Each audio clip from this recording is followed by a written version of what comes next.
et notre repas devient festin de roi. Voyez plutôt comment ces enfants se régalent.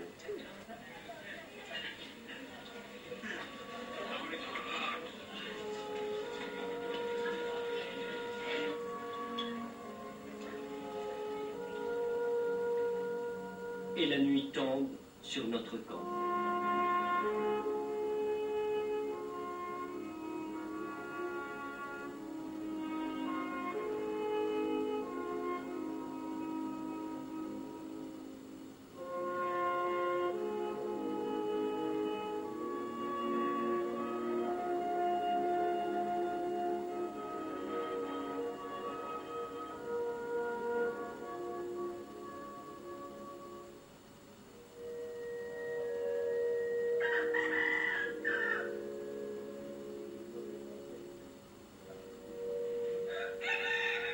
C'est au chant du coq que l'on se lève, et les premiers debout, ce sont les chasseurs qui, eux, partent très tôt.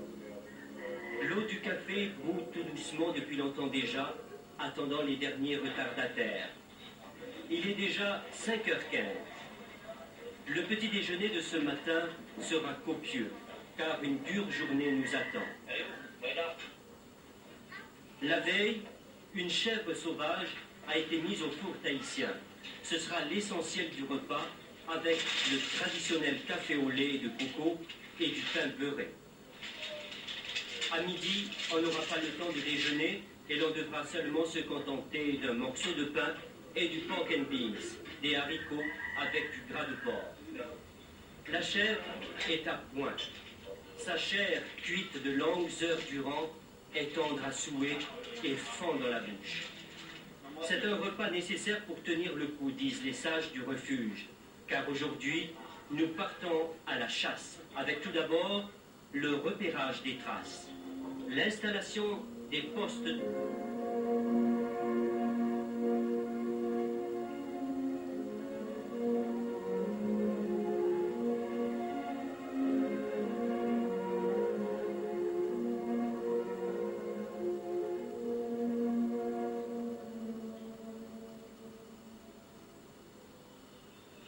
La répartition des équipes est déjà faite.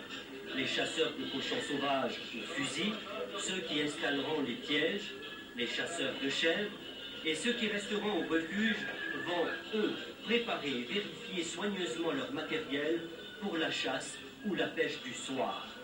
C'est l'occasion pour chacun d'affûter leur sabre d'abattis, à la fois outils et armes indispensables quand on est dans une vallée. Tout le matériel sera ainsi passé en revue, à commencer par la mèche du morigaz, la lampe à pétrole, nécessaire pour la pêche du soir. Et puis, il y a bien sûr les pâtirs au bas, ces petits harpons à chevrette qui seront eux aussi affûtés.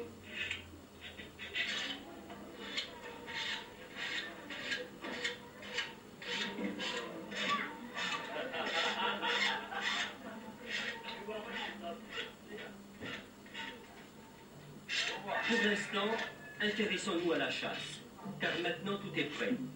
Il ne reste plus qu'à suivre les sentiers où les traces les plus récentes ont été laissées par les cochons sauvages, et la veille, des traces ont été vues dans une forêt de bambous, et cela se confirmera très vite. En effet, en plein chemin, on découvre des excréments.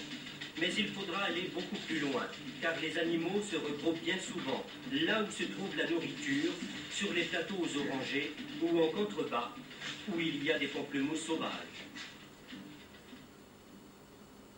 Les cochons astiquent d'abord tout ce qui est astiqué d'abord les oranges. Quand il n'y en aura plus, ils vont commencer à astiquer, à attaquer les réménés qui sont par terre.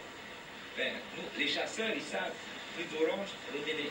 Ils vont aller attendre les cochons là-bas. C'est ça qu'ils vont aller manger ce fruit. Après, ils savent que après c'est les hauts fruits, les apés. Hein, des choses comme ça. Ils vont aller alors là où il y a les apés, ils vont aller attendre les cochons. Parce qu'on attend les cochons là où il y a le garde-manger. Hein. Faut pas. Hein. C'est quand tu sais où sont placés les garde-manger, quand tu connais le stick, ça va. Tu dis maintenant c'est les goyaviers. Bon, les goyaviers, ça pousse à quel endroit? Là-bas, il y en a beaucoup. Bon, tu vas là-bas. Et bon, c'est les oranges, ici à Bunalou. Bon, là il y a des cochons en ce moment, c'est le ratin, le marais, Mais au fin fond, au pied de l'Orona, là, qu'on l'envoie un peu plus loin, là c'est comme on dit, c'est des monstres. Hein. Tu ne rencontres pas des petits là-haut. Quand tu rencontres des 100 kilos en plus.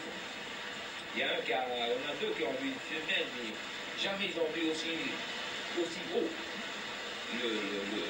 la truie, quoi. Ici, un poste de guet qui sert le plus souvent la nuit. Mais beaucoup préfèrent la rencontre de l'homme et de la bête, l'affrontement, le corps à corps.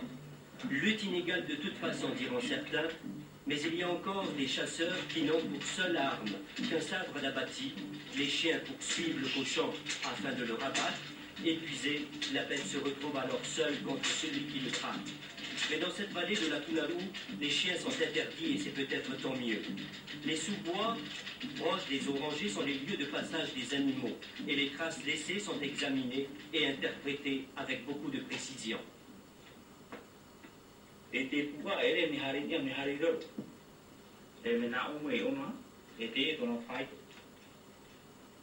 De anani no te me topara me ai tuna ya mi ana por me api de anani topara e ami io no le ona tuna ya e ana ya ma to te tu ba e hio pe ma to ta pa intra au a te de fa ya ma to tra hi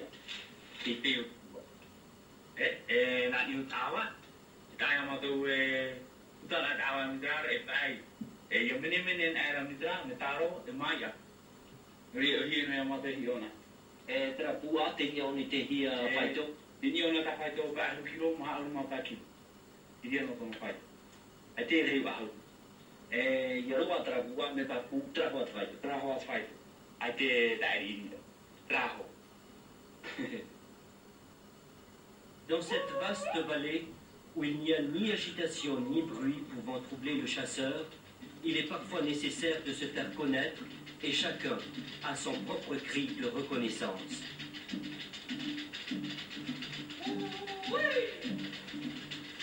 Mais le cri n'est pas propre seulement à l'homme, car ici, il y a aussi un oiseau bien particulier que les chasseurs appellent le mouchard.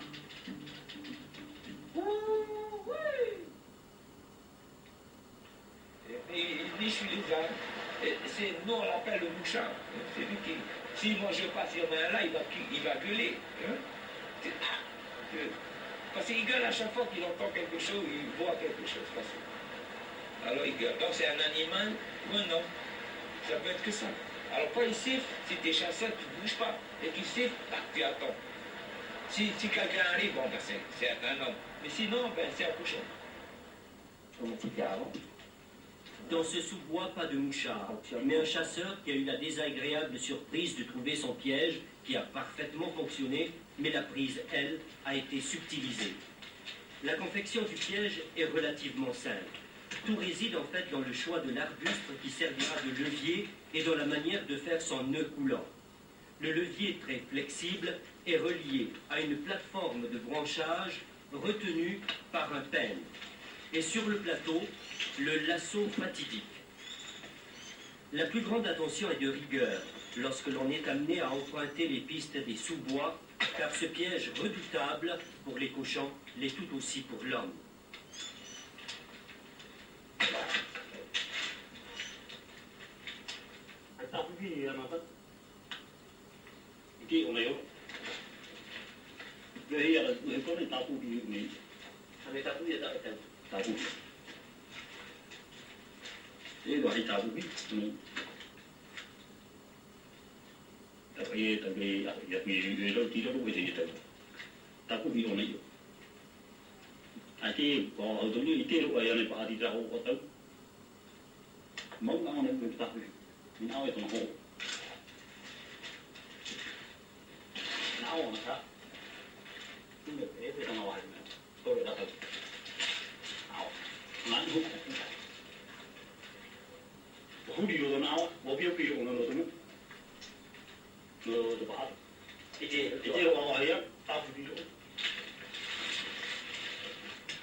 快速無理であれ。なんかね、手張りやめちゃってや。Ita ko heri kota ina ta awet. Ana di la do di. Fi to wa ho. Ora mu ana. Fi to pa nan ku ma.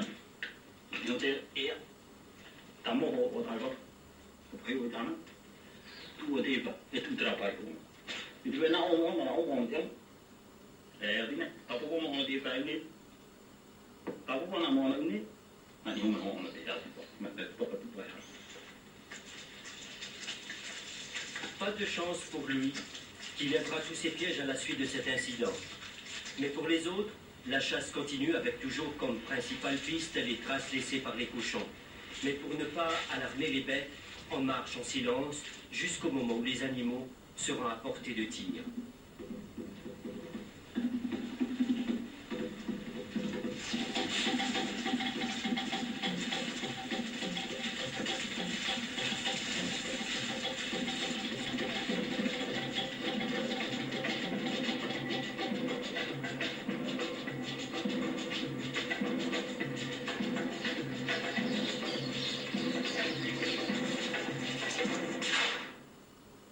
Un coup a été tiré. Il est pratiquement certain qu'un chasseur a atteint sa cible, car ici, il n'est pas question de gaspiller ses munitions. 2 balles pour une bête, c'est déjà un maximum. Sur la piste qui mène à Maretia, un jeune chasseur revient avec une bête d'environ 25 kilos qu'il a retirée de l'un de ses pièges. Il salue tout le monde, il prend 5 minutes de repos, le temps de raconter très brièvement sa journée, et il repartira en direction du refuge.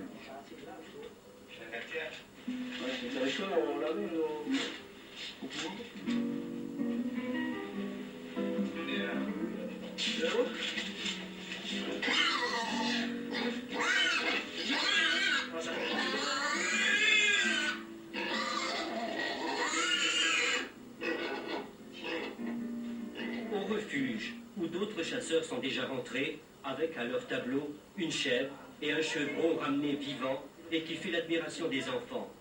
Des enfants qui n'auront le droit d'accéder à la cueillette des oranges ou à la chasse qu'à l'âge de 14 ans.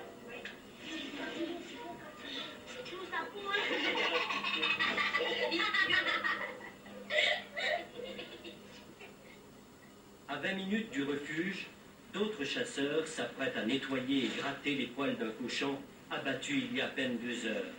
Pour ce faire, alors qu'on le fait habituellement avec de l'eau bouillante, on fait un feu de bois sur lequel on dispose des feuilles ou de l'herbe fraîche.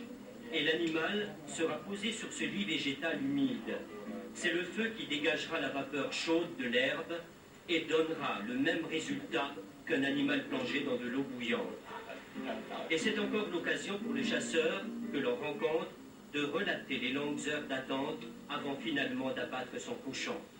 Et pour celui qui rentre bredouille, et si on le lui fait remarquer, il répondra avec philosophie que ce n'était pas son jour de chance et que demain, il sera à nouveau sur le terrain.